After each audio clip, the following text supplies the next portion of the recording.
Na última parte do nosso, na segunda parte do nosso webinar, nós falamos bastante sobre planejamento, sobre jornada, e recapitulando um pouquinho,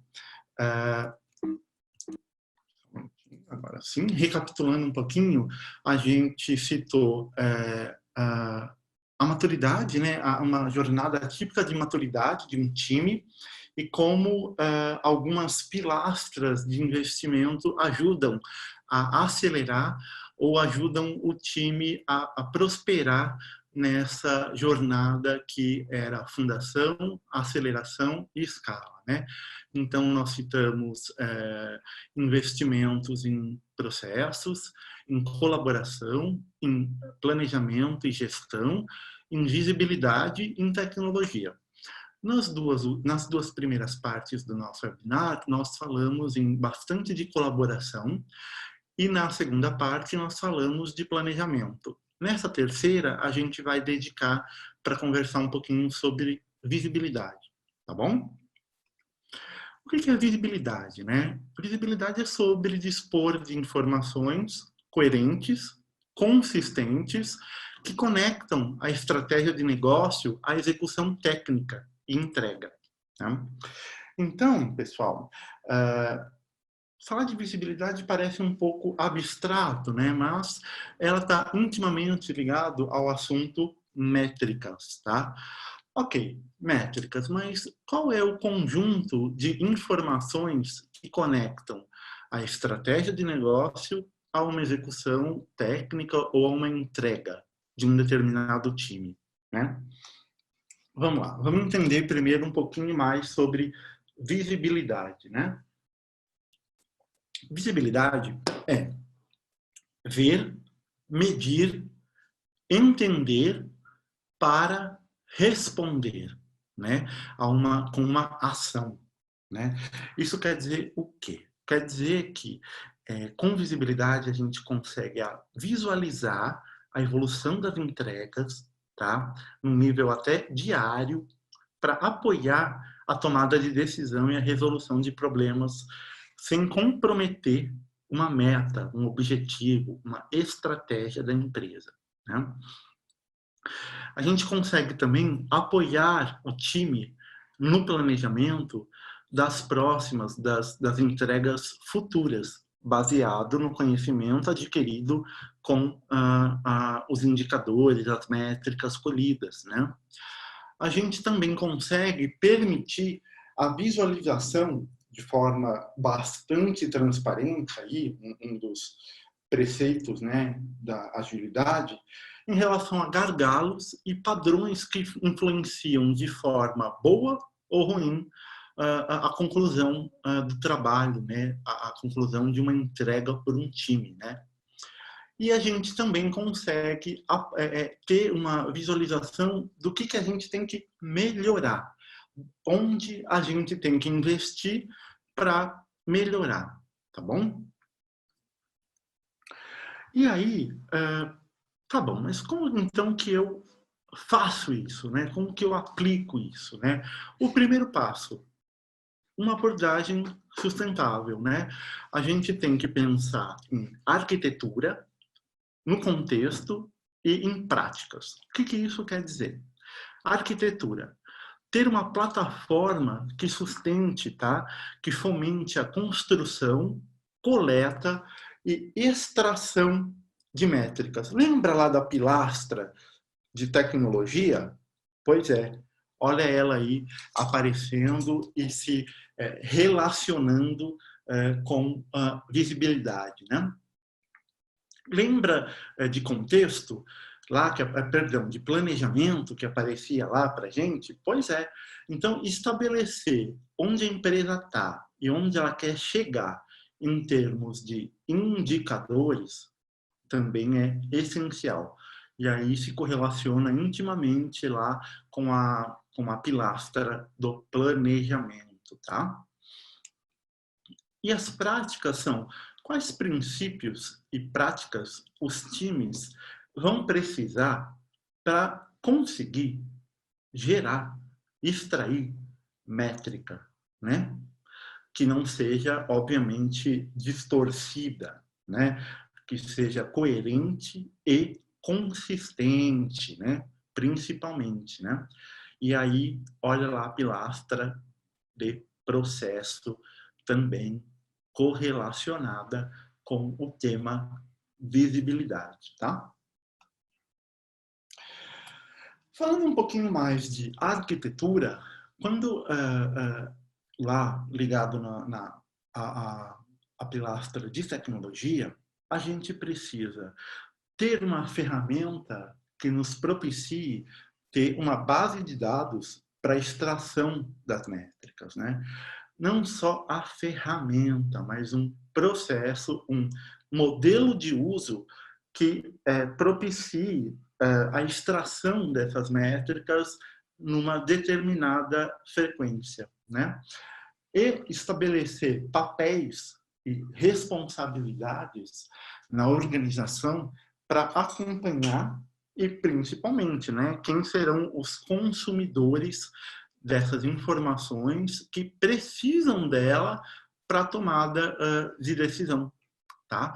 Quais são os líderes ou papéis dentro do time que vão gerar, extrair, montar e apresentar essas métricas para os clientes, né? Que geralmente aí é a liderança, né? Seja das comunidades ali de entrega ou o C-level, tá?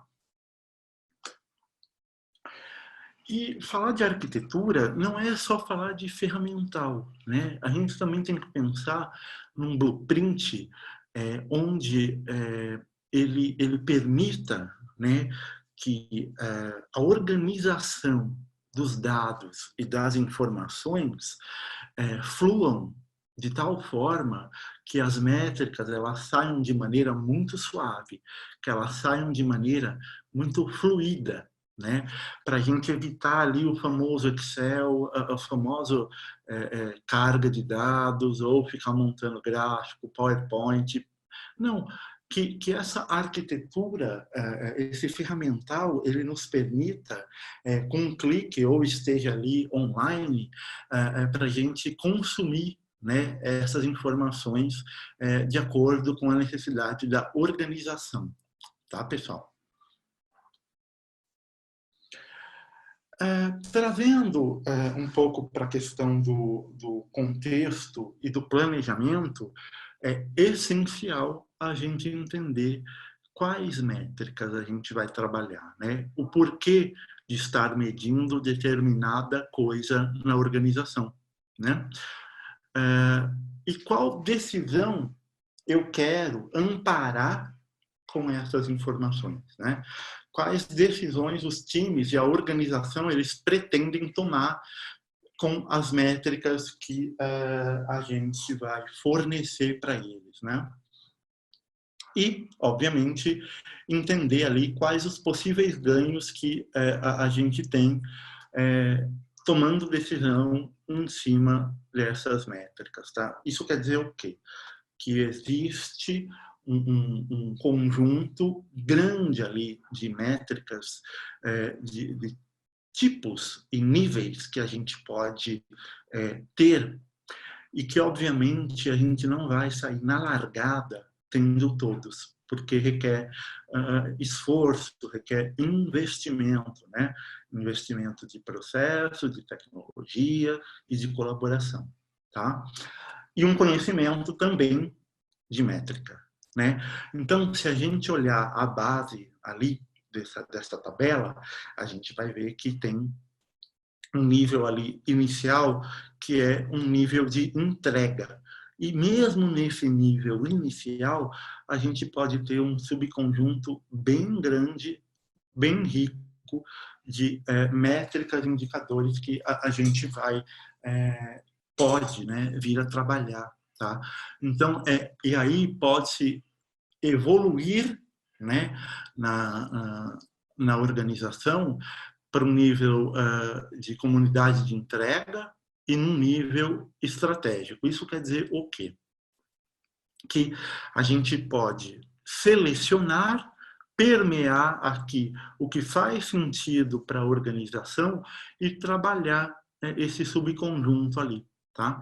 E a partir daí ir evoluindo e crescendo ou não, né? Depende da necessidade, a questão das métricas, tá? Então, é muito importante entender o contexto e que cada escolha de um tipo de métrica, e depois a gente vai falar um pouquinho mais disso, ela tem que ser drivada, norteada por uma tomada de decisão, ou seja, o que o C-Level, o que a liderança, o que as comunidades de entrega querem medir para apoiar na melhoria contínua do seu trabalho, tá? Não pode ser aleatório, né? E quando a gente fala em práticas e processos que vão subsidiar a extração de métricas, a gente fala muito em homogeneização. Isso quer dizer o quê? Né? Quer dizer que os conceitos, os fluxos de trabalho, o modelo de uso da ferramenta, ele tem que estar homogeneizado entre os times. Porque se cada time trabalhar de um jeito, a gente nunca vai conseguir ter uma base de métricas, apresentar para um executivo, apresentar para um sponsor, um indicador que seja consistente. Porque se cada time trabalha estimativa de um jeito, trabalha fluxo de um jeito, trabalha de uma maneira muito descolada, sem uma linha mestre com os demais times, as métricas vão ser daquele time e elas não vão conversar com as métricas de outro time. E isso quer dizer o quê? Que na hora de correlacionar uma comunidade de entrega ou uma gerência funcional, um departamento, uma tribo, seja o nome que for, a gente não vai conseguir ter um indicador que converse com o corporativo, né? Que converse com a organização, tá?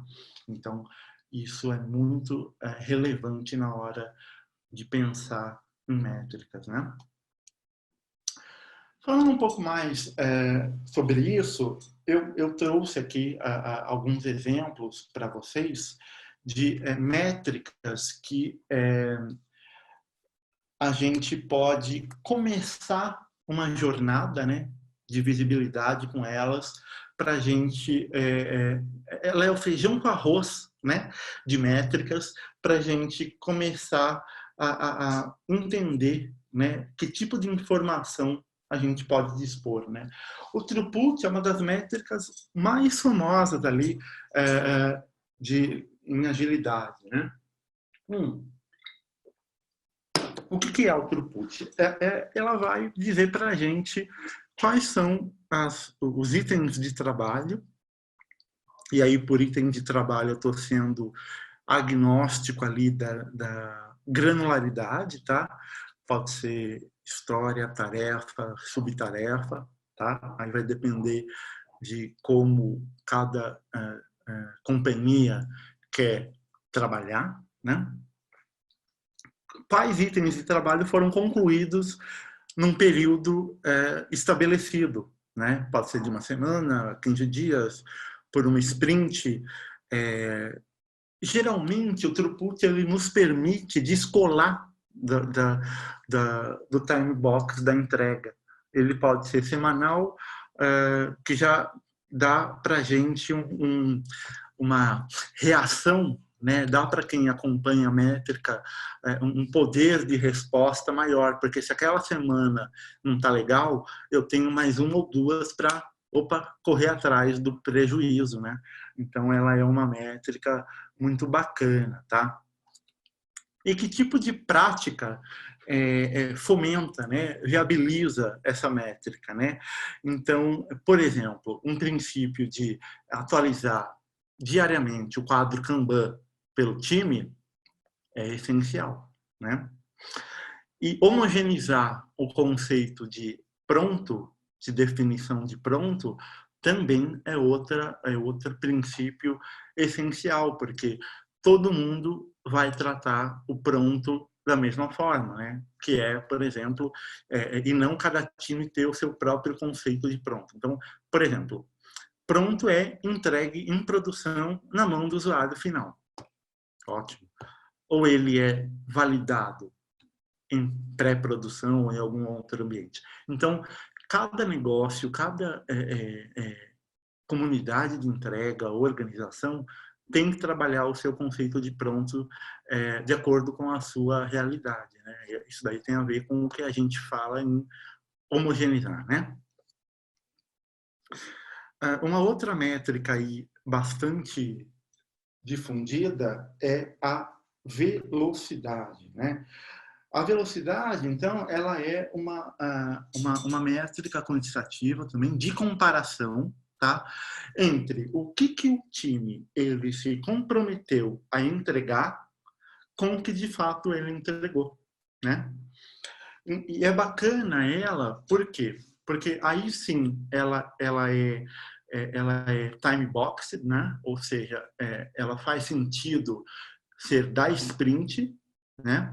Porque ela é uma métrica que vai apoiar o time na próxima sprint a olhar e falar, peraí, mas a gente se comprometeu com X e entregamos Y, para mais ou para menos.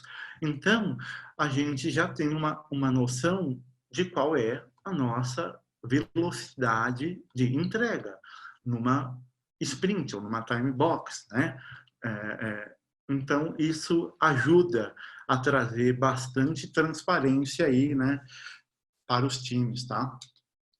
E ela também, o bacana dessa métrica é que ela pode traçar um padrão, né? De maneira muito simples, você tira aí a média, né, das últimas sprints e entende qual é a velocidade média histórica de um determinado time ou de uma comunidade de entrega, tá, pessoal?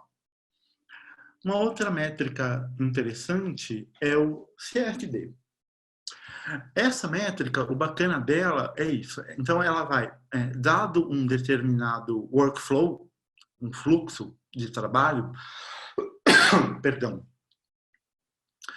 ela vai medir a quantidade de itens que está se acumulando naquele momento, né, naquele pedaço, naquela raia do fluxo de trabalho. Olha que bacana, né? Como as tarefas elas estão sendo distribuídas nesse fluxo, como elas se acumulam e como elas fluem, né? Então, o que ela nos ajuda, né?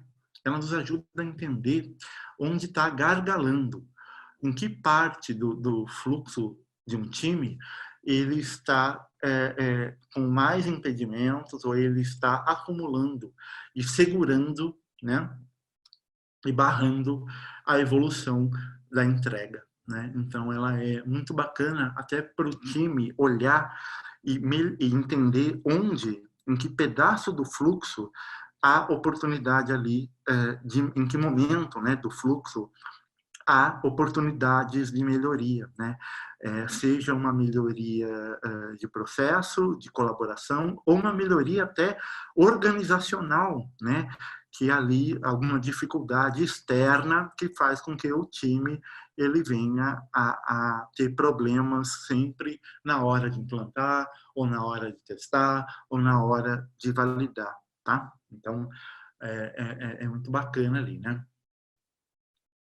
O que é essencial para uma métrica dessa, né? O princípio essencial é a disciplina do time em, primeiramente, ele atualizar as tarefas diariamente no quadro Kanban, né?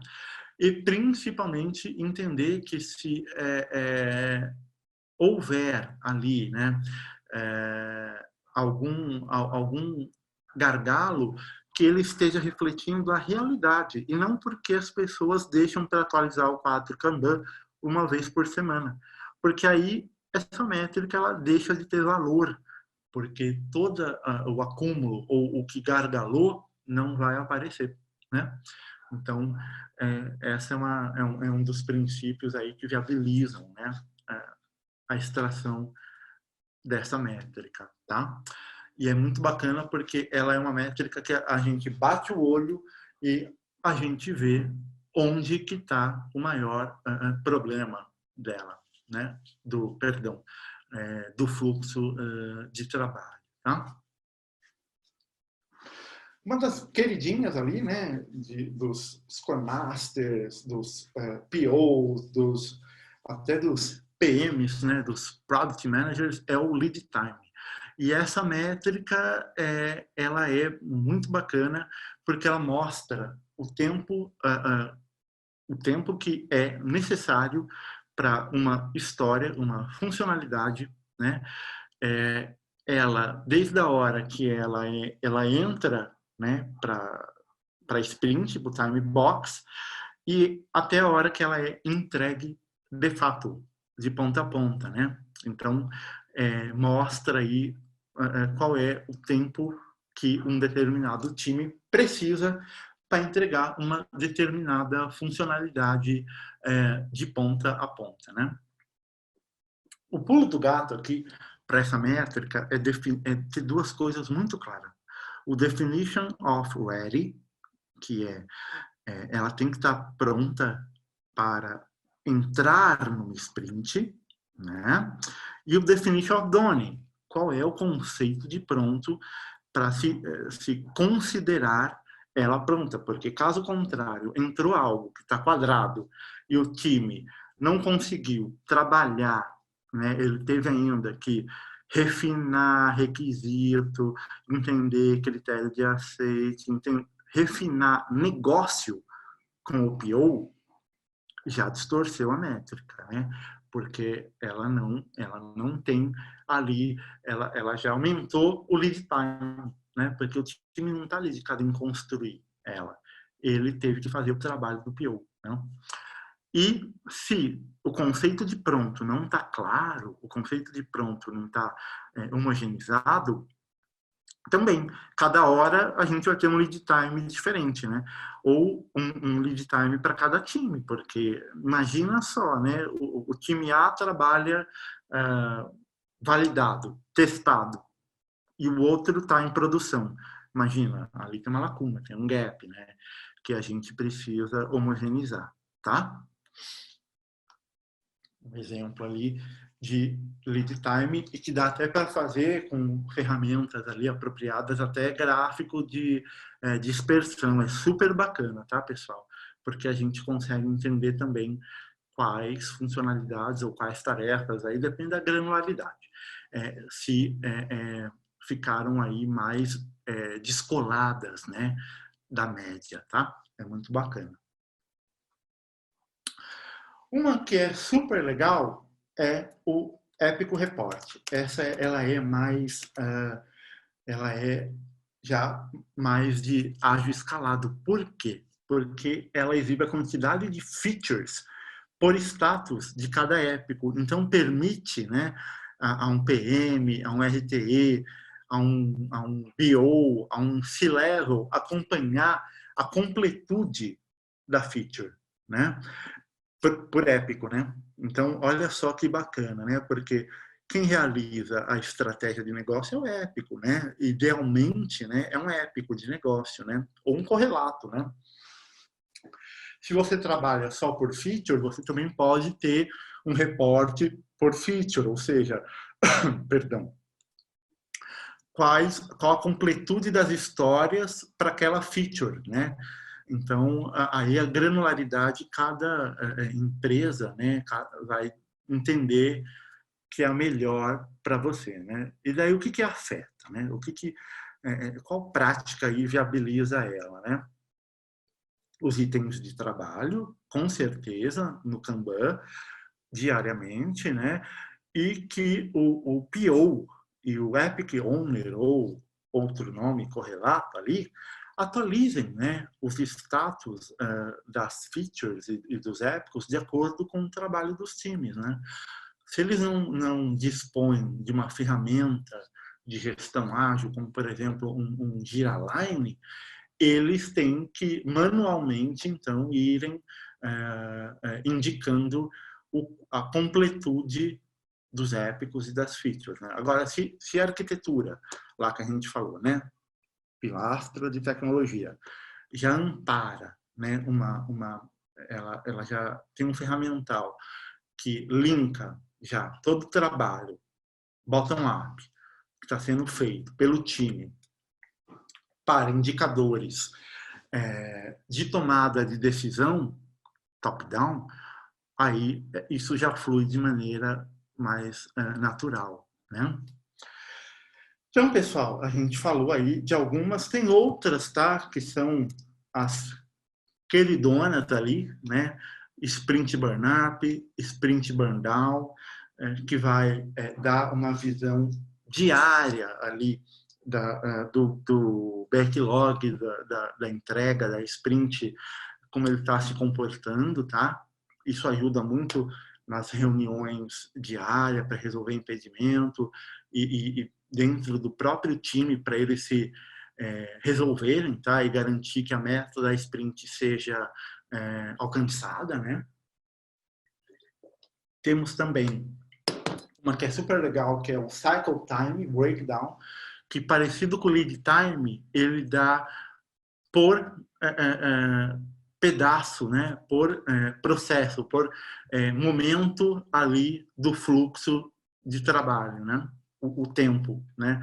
Então, vamos entender quanto que a gente gasta ou investe em testes, e quanto que é o tempo para homologar, ou para implantar, ou para construir. Então, a gente consegue ter uma visão não só do lead time, mas também quebrada ali por pedaços, né? Partes do fluxo, né? Então, é muito bacana, tá? Bom, tudo isso para dizer que é muito importante a gente escolher quais são as informações que a gente quer para a gente conectar a estratégia de negócio com a minha entrega, com a minha execução técnica. E aí a gente fazer a escolha certa das métricas que fazem sentido para o meu negócio e para minha para minha estratégia, né? Essas foram algumas que geralmente elas são ali a base, né? A gente começa ali pelo nível de entrega, né?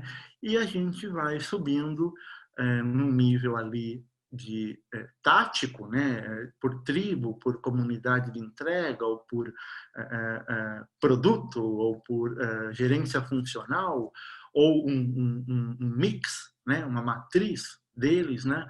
E pode chegar no nível ali organizacional, né? Então, essas são as mais básicas. Tem outras que a gente até falou na primeira parte, que é as de maturidade, as de fluência ágil, a gente pode correlacionar as coisas, né? Tem métrica também financeira, métrica de produto, métrica de payback, de ROI, de NPS, tem várias aí que a gente pode avançar e correlacionar, né, com essas que são mais de base que a gente falou hoje, por exemplo, tá? Então, pessoal, resumindo, né? Métricas não existem de forma isolada. A gente entendeu aqui que é preciso investir em ferramenta, tecnologia, em gestão, planejamento, em práticas, né, processo, para a gente conseguir ter visibilidade, né? Lá na frente, conforme a gente amadurece isso, a gente consegue ter previsibilidade. Mas aí é um assunto mais avançado que seria para um próximo webinar aí, tá?